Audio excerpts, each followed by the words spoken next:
আজ আমি আপনাদের একটা কাহিনী শোনাবো। এটা হচ্ছে একটা বিশাল আকার বটগাছের এবং একটা নিম গাছের গল্প। এই নিম গাছটা সেই বটগাছের কাছেই অবস্থিত ছিল।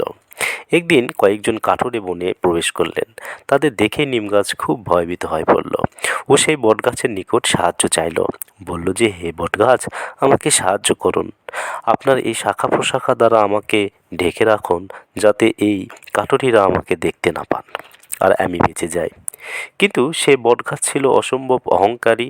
নিজের অহংকারে সে মত্ত হয়েছিল। সে না ওকে উত্তর দিল, না ওকে সাহায্য করলো। সে কাঠুরিরা এলেন, নিম গাছটা কাটলেন আর চলে গেলেন। কিছুদিন পর সে কাঠুরিগুণ সেই বনে এলেন।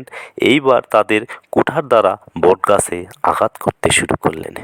এই প্রহার সহ্য করতে করতে বটগাছটি দেখল ও বুঝতে পারল যে সেই কুঠারগুলি নির্মিত হয়েছে সেই নিম গাছের ডাল দিয়ে। এবার এই ভুলটাই বেশিরভাগ মানুষ করে, বিশেষ করে তখন যখন তার কাছে শক্তি থাকে, সাফল্য আসে, নিজের অহংকারে মত্ত হয়ে দুর্বল ব্যক্তিকে আঘাত করে, তাদের কষ্ট দেয়। কখনো এটা ভাবে না যে ভবিষ্যতে এরাই তাদের পতনের কারণ হতে পারে।